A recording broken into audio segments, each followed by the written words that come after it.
is Tiffany Henry. I am the Director of Entrepreneurial Communities at the Conductor, and I am thrilled with us today. We have Ali Sugg, owner of the Lake Radio Station in Heber Springs. Hey, Ali. Hello. How are you? I'm good. Thank you for coming today. What a unique and different business to have.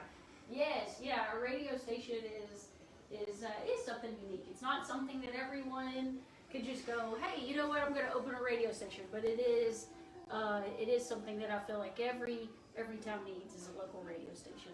And the station is something that you don't typically think about when we think of entrepreneurs. But you have staff, and you have bills, and you have sales that you do. Yes. So have you always been a business owner? No. I started out working in radio in Jonesboro when I got out of college. I got a radio TV degree in Jonesboro. And I started out there at 101.9 KISS FM in Jonesboro, which is kind of crazy that that's what we are here in Heber Springs. But I was on air. I was on the morning show there and went in at 5 a.m. every morning. And I was a senior in college, actually, when I started that job. So started there and worked there for a little bit. And then my husband went to school, and so I had to move to Memphis and with him. And so got out of it for a little bit. But then once we moved back here to Heber Springs, it was always a dream of mine to have a radio station here in Heber Springs.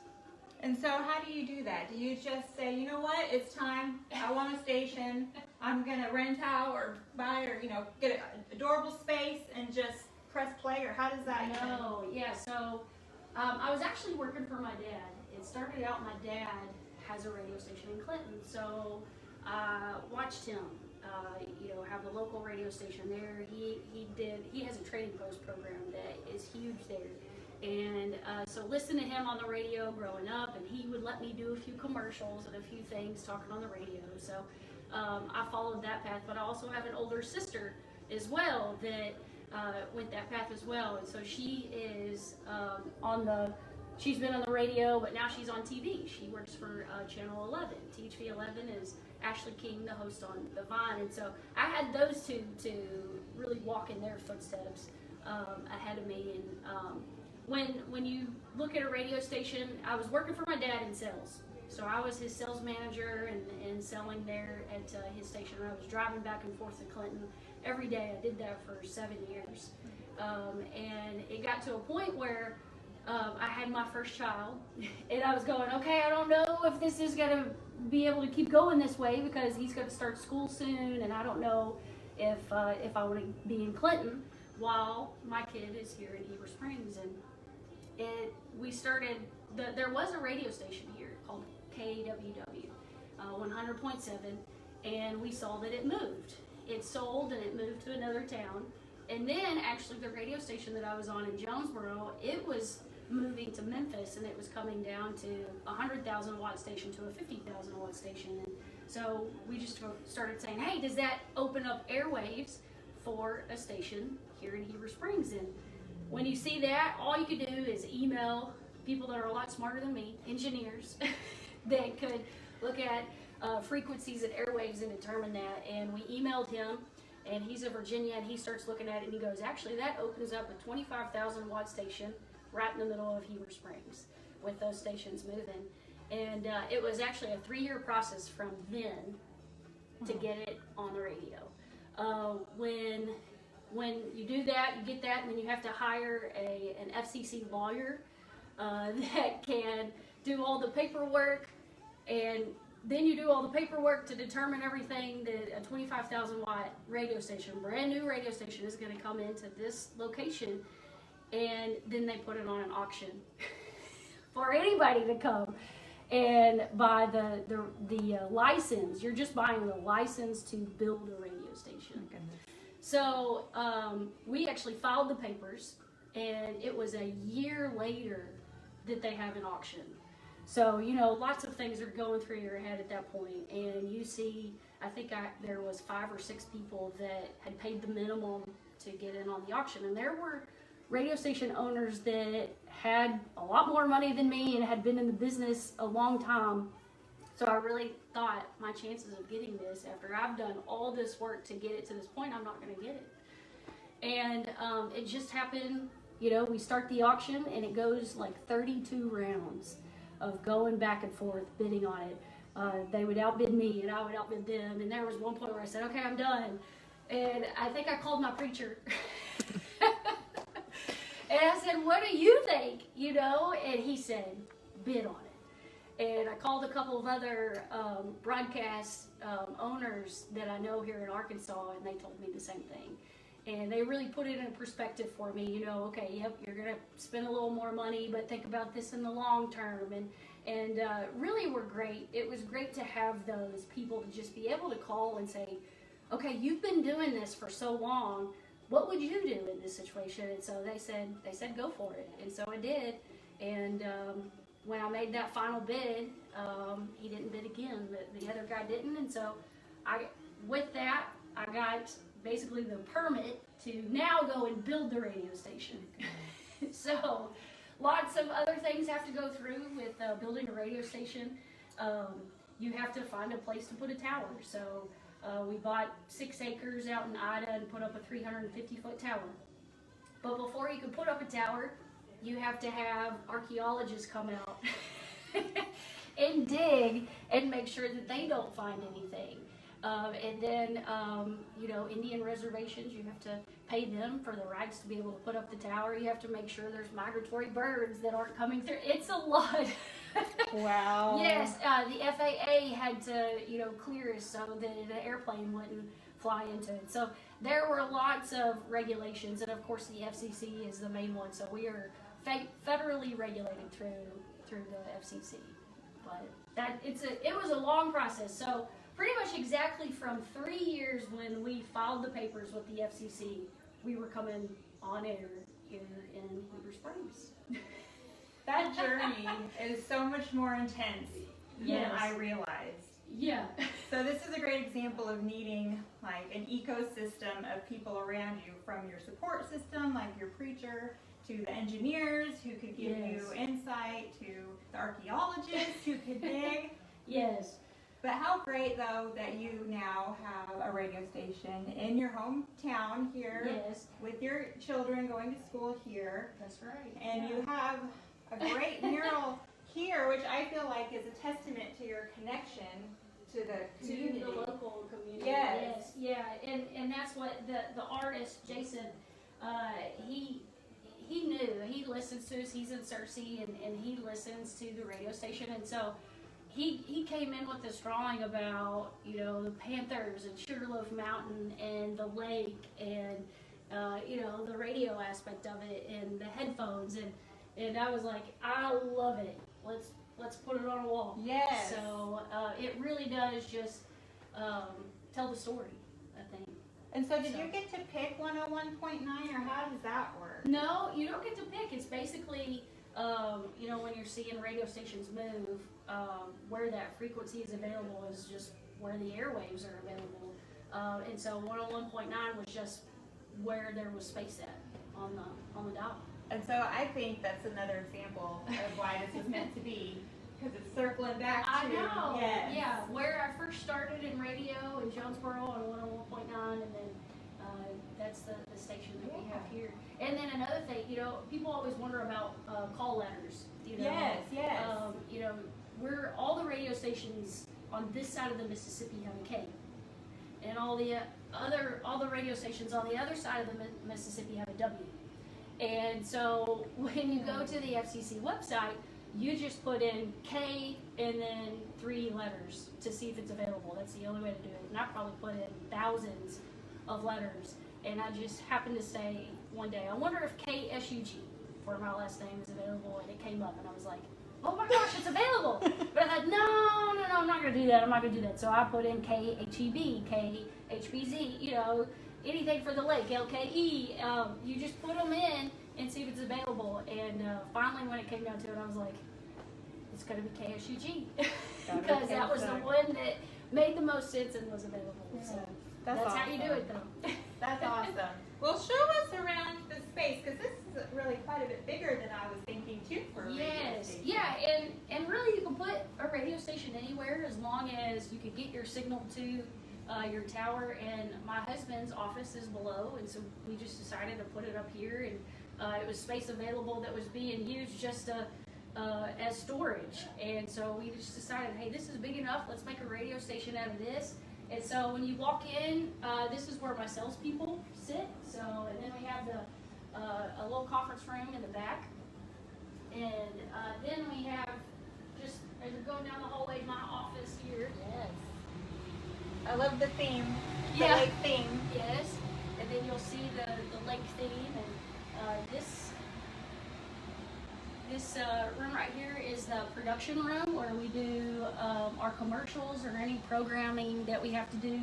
It goes in here, and we can record the commercials on those computers in there.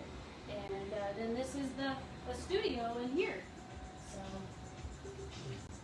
Oh, the studio. The Yes. official studio. Yeah. So we have to keep it. We can't turn it up real loud. Yes. Because of the office downstairs, but it is. We like it. We have a window where we can see outside. Yes. See if it's raining or not. You know, I know. Is that how you do the weather report? Yes, I have been in studios where there's no windows, and you're telling everybody, you know, it's bright and sunny outside and it's raining, because you can't see outside. So it's good to have the window and be able to see what the weather's doing or the traffic. Yes. So. Can I Yeah. sit in Yeah, this sit chair down. and pretend that I'm a real radio Yes. guest? I want to You pretend can. here. Oh my goodness. So I've been really enjoying listening to the music as Yes. we've been talking today. How do you choose what you play?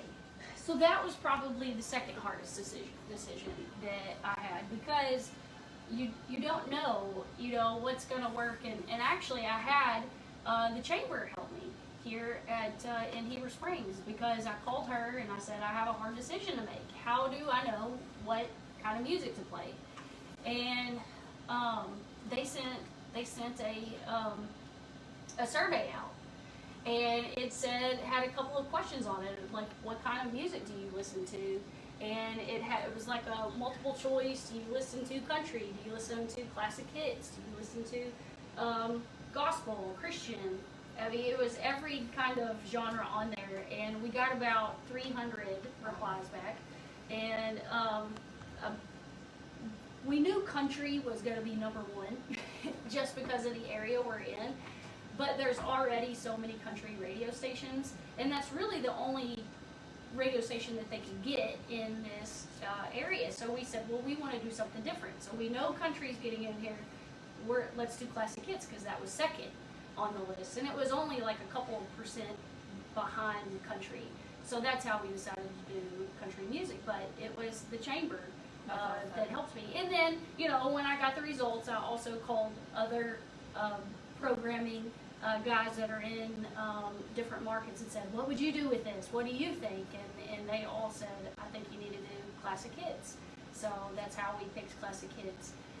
But it's funny, because as I was growing up, I listened to the oldies music, because that's what my dad loved. And so I always said I would have a show, a radio show when I grow up, and it would be called alley-oops. You know, because of alley-oops, you know, oldies with alley-oops or something. And so it's just kind of funny how it's worked out that I do have a classic hit station now. I love that, and I'll tell you though, the older I get, like the less oldies the music sounds to me. So like with Yes. Madonna being a classic hit, I'm like, I remember. I know. Well, and then we have 90s on here now too. So I have, you know, 90s is classic hits now. So when you hear MC Hammer and Vanilla Ice, you know, you're thinking that's not oldies. It's oldies now. Yeah. It's classic hits. Awesome. And so I can see from where I'm sitting, there's that window into the other room. And so why is there a window? Why do they need to see each other? Well, that is in case somebody's in there recording something. I'll have some people come around and see if, you know, they'll see if I'm doing something or if I'm just sitting there playing on the computer. That way they're not interrupting while I'm recording the commercial. Or we could have people go in there and see if we're live on here to see. So just a window between the two to make sure you're not interrupting anybody while they're live on the radio or if they're recording the commercial. commercial. That's good. And so where are the turntables? No more turntables. And so I do remember watching my dad, with the turntables back in the 70s and early 80s, and he used to DJ dances as well. And there'd be a huge wall of records that he would have in his studio. But we just are all automated now. I even have a CD player in here that's never been turned on. Just in case that we needed a CD, but we never use it actually, and we even have it where we could go off a phone now. Oh wow. And so it's hooked up to the board, so if there's something that we don't have in the computer, a song, then I could just play it right off my phone. Oh wow. Yeah. And so, I mean, that makes me think of like the future of radio. If it's gone from, turntables to CDs to digital and the phone, where do you see radio going in 10, 20 years as technology advances? I think that a lot of it is digital now. You're going to have the Spotify, the Pandora, and a lot of people, even 15, 20 years ago said satellite radio is going to kill local radio. And I think that we are having to figure out ways to reinvent ourselves as well. But the main thing that I have learned from my dad and also from other broadcasters that have been around for years is that we have to stay local. And as long as we stay local and bring local programming, local sports, Spotify and Pandora cannot compete with that. They can't be Heber Springs. And so as long as we're bringing the local news to people, I feel like local radio will be around forever. So that's one of the things that I think that we're going to have to continue to do, and local radio is going to have to do, is just continue with the local program. But also, one thing that we had to pick up this year because of the pandemic is we're also live streaming now, which is something that I never thought that we would do, and picked up the video aspect of it as well. But also in the past years, we've added an app where people can listen on the app. We also have a website where people could listen on the website. So those are new things that we're having to do. So you could listen to us all over the world, and we do. We get back the information showing that people are listening all over the world. We can see exactly where they're listening at on our app. And then through the live stream aspect, we've got the cameras and everything now where we're live streaming ball games, and then we can put our play-by-play announcers on those live streams. And I think there's going to be more ways that we incorporate that, maybe with a news aspect of it as well, where we could go and live stream school board meetings and quorum court meetings and city council meetings and create a news channel. But I think that's how radio is going to have to kind of turn in a different direction and go more of the internet and the live stream direction. That sounds like a big vision. Yes. But being a radio station, you are in the community, you are for the community, but you really have now this global reach, which is incredible. Yes, yeah.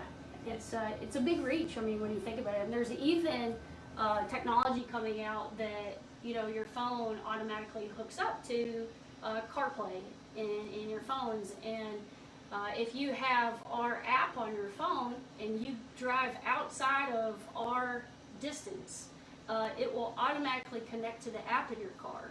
So even though you're driving out of our range of our radio station, the cars that are coming out have that technology that will soon be in cars, that it'll just connect to the app, and you'll never not have to change the channel. Yes. And so what is the app called? Ours is just the 101.9 The Lake. So you can find it. We just search for that. You can just search for it, or KSUG. You can put that in either Apple or Android phones, and it's a free app. You could listen all over. So yeah. Well, Ali, thank you so much. There's even more technology. Oh yes. Radio technology behind me. That's it. Been a thrill. I do have one last question. Okay. One last question. Okay. When we drove here, there was did I see like a big satellite. I'm not sure what you would call There's that. one.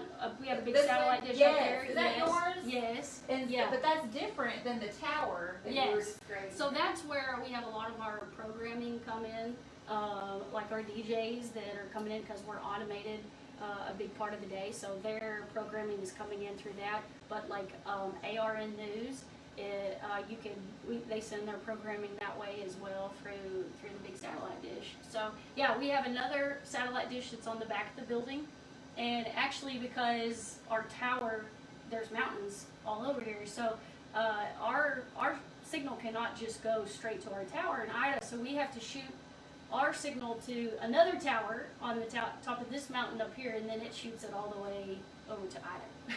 Oh my goodness. So, those smart engineers that I talked about Yes. at the beginning, those are the people who have to figure that out as well. Yes. So I learned that if you want to start a radio station, you need to be patient. Yes. You need to be, have tenacity and drive and perseverance and vision, Yeah. but a love for the community. I just say, a love for the local community, and that's really why I wanted to have a local radio station for here. I saw that what my dad's radio station brought to the community with his local radio station, it brings awareness to a lot of things that people may not know about. We have the call in Cleveland County. They call in once a month and talk about their needs at the call and how we can help foster families. We have just anybody like that we can help out with and get their cause out there to the public.